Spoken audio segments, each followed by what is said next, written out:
Komið sæl, þá komið að næsta kafla hjá okkur sem Sturlungaöldin, kafli 217 í bókinni og þetta getið lesið á blaðsíðum 146 til 151 í fornir tímar. Sturlungaöldin tímabil í Íslandssögunni sem svona talin vera frá árinu 1220 til 1262 eða 1264 þegar gamli sáttmáli undirritaður, en við lærum aðeins betur hann í næsta kafla. Bara svona aðeins til að setja ykkur í gírinn hvað Sturlungaöldin þá snerist þetta náttúrulega fyrst og fremst bara þetta var barátta völd, mikil valdabarátta á Íslandi og í raun og veru kannski ekkert ósvipað því sem í gangi í þessum stórfínu þáttum Game of Thrones sem vonandi flest ykkar hafa séð. Já, kannski fyrir utan dreka uppvakninga og afskaplega óviðeigandi systkina ástir. Fyrir áhuga fólk mafíumyndir þá var Sturlungaöldin líklega eins og flestar mafíumyndir. Já, þetta var raun og veru bara valdabarátta. Aðeins til að rifja upp hvað í gangi frá því kafla 2.8 íslenska stjórnskipan sem við erum nýbúin að fara yfir, þá einkenndist Ísland alltaf þessum tíma af þessum goðorðum. Og eins og munið, þá var goðorðinu stjórnað goða, þeir voru sennilega 39 talsins, 9 í hverjum fjórðungi, nema það voru 12 í norrlendingafjórðungi. Og hlutverk goðanna var að halda upp í lögum og rétti og þeir áttu að halda þessi vorþing og bændurnir náttúrulega voru skuldbundnir til að tilheyra ákveðnum goða. Það sem síðan fer að gerast að þessir goðar fara svolítið að svona makka sig saman. Völdin fara að dreifast á færri goða, þetta tengist mikið þessum ættum, áspyrningum, haugdælum, svínfellingum, oddverjum, sturlungum, vassfirðingum og þessum seldælum. En svona merkilegust ættirnar þeim kannski sturlungar, haugdælir og áspyrningar. Það að segja, goðarnir fara að makka sig svolítið saman og svona goðavöldin fara að dreifast á færri hendur, goðorðin fara að sameinast og í staðinn fyrir þessi fjöldan allan af þessum goðurum sem við erum að tala hérna, 39 goðar, þá verða þetta svokölluð héraðsríki og það eru sem sagt færri menn þá raunur sem stjórna og þegar uppi staðið þá Sturlungaöldin í raun og veru valdabarátta á milli þessara ætta hérna. Ættirnar voru sem þetta keppast að ná sem mestum völdum á Íslandi. Það sem Sturlungaöldin síðan líka og það sem kemur inn í betur hérna á eftir, það barátta Hákons gamla Noregskonungs við að koma Íslandi undir Noreg. Hann vildi segja að Ísland yrði hluti af Noregi og Sturlungaöldin fer á endanum líka að snúast baráttu hans við að það verði að veruleika. Og þið sjáu hérna á þessu korti sem við sjáum aðeins betur hérna á eftir, hvernig ættirnar að skipta með sér landinu. Ef við förum bara á þetta kort hérna, þá sjáum við að hérna á Vesturlandi Sturlungarnir afskaplega sterkir og áttu líka land hérna á Norðurlandi. Haugdælirnir hérna svona á suðvesturhorninu, þar sem Haugadalur Oddverjar voru hérna þar fyrir neðan, þar sem Oddi Hérna á Austurlandi voru svínfellingar og þeir svona koma töluvert minna við sögu í Sturlungaöldinni. Þeir voru svolítið bara afskiptir hérna á Austurlandi. Og svo það vassfirðingarnir hérna á Vestfjörðum. Seldælir hins vegar áttu hérna smá landsæði líka.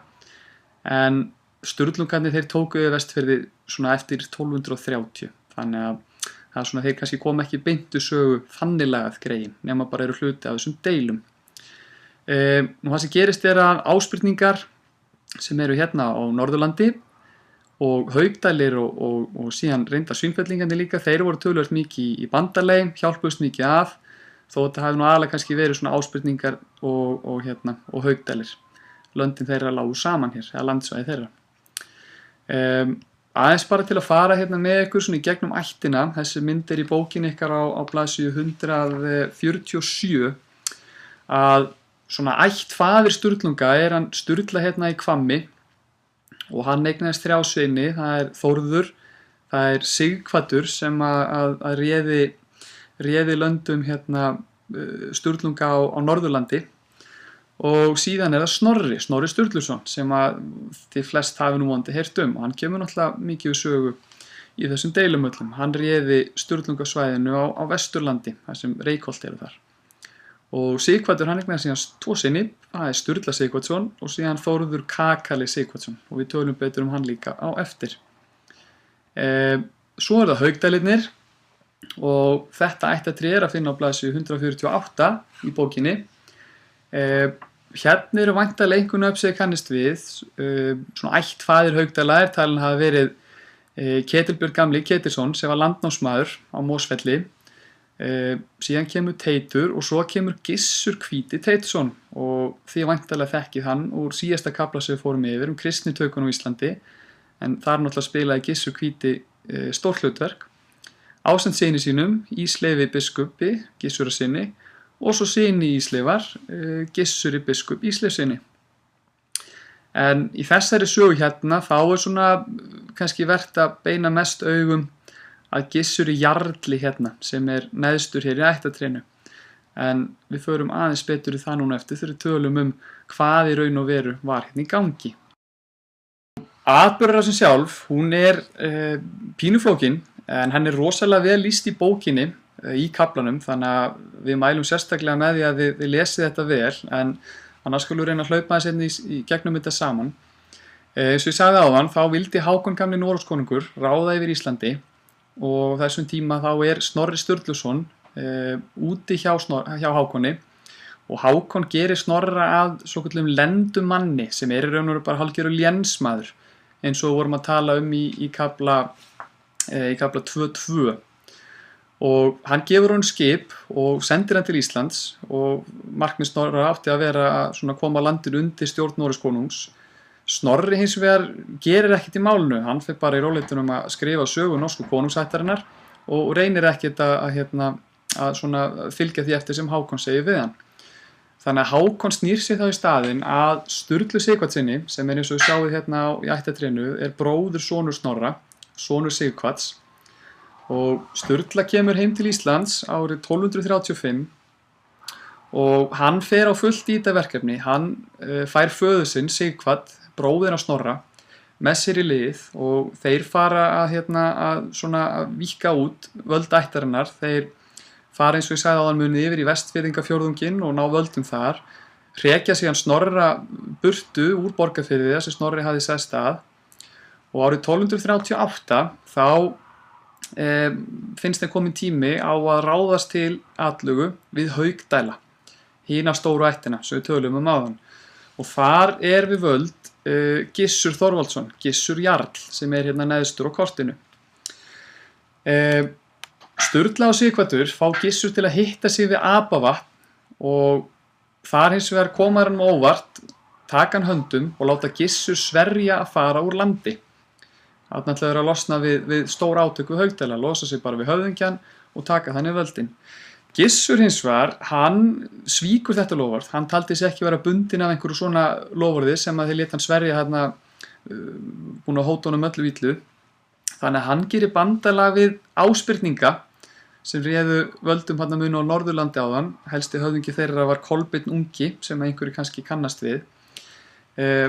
Báðar ættirnar safna liði og úr verður þessi mikli bardagi, Örlygsstaðabardagi árið 1238 á Örlygsstöðum. Og það sem gerist þar að Sturla og Sighvatur, þeir deyja báðir í þessum bardaga. Þannig að Haukdælirnir í bandalagi við Ásbirninga eru þá heldur betur búin að vænka sinn hag. Hákon konungur fær fregnir af þessu, verður skiljanlega ekki sáttur og á þessum tíma þá Snorri Sturluson aftur kominn til Noregs, munið að bróðir hans og bróðursonur Sturla og Sighvatur ráka hann í burtu frá heimili sínu.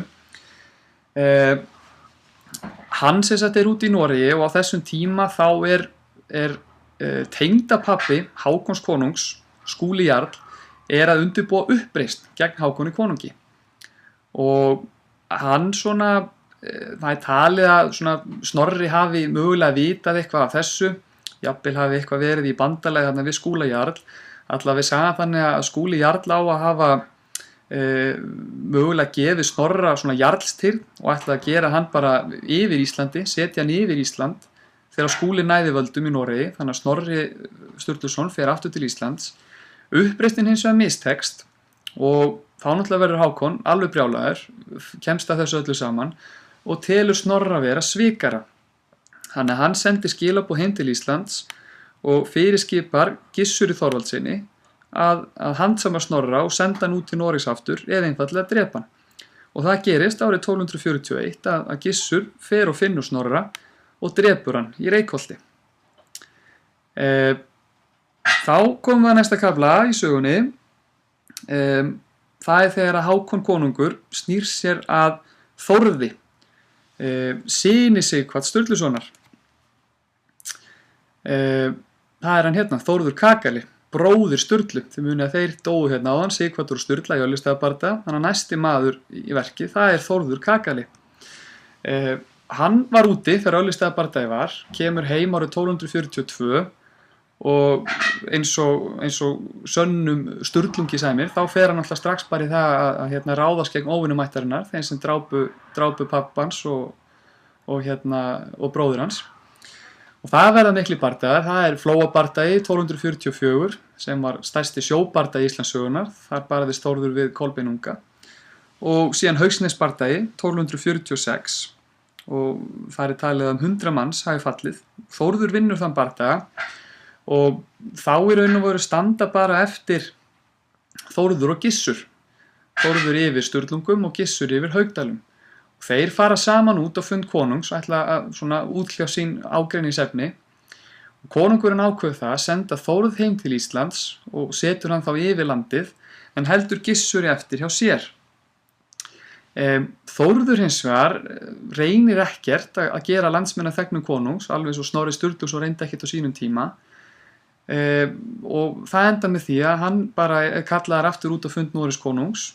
Konungurinn náttúrulega ekki sáttur með það og endanum þá deyr Þórður í Noregi. Gissur hins vegar síðan sendur heim 1252 og hann fer á fullt í það að reyna að koma landinu undir konung. Hann lendir náttúrulega í deilum aftur við óvini sína og þeir reyna að brenna hann lifandi á Flugumýri, það sem kallaði Flugumýri að brenna. Gissur, hann náttúrulega klókur og náði að sleppa með því að skríða hún í sýruker sem bjargaði hann frá eldinum, en hann hins vegar misti konu sína og 3 syni í þessum eldsvoða. Og þá í raun og veru bara spurningin eftir hvernig endar þetta allt saman. Þetta náttúrulega orðið gríðarlega löng og spennandi saga og þið verðið því miður að bíða aðeins lengur því að það ætlum við að fjalla í næsta kafla 2:18 sem lok íslenska þjóðveldisins. Þá fáum við vonandi einhver endalok í þetta allt saman. En við látum þetta gott heita að kafla 2:17.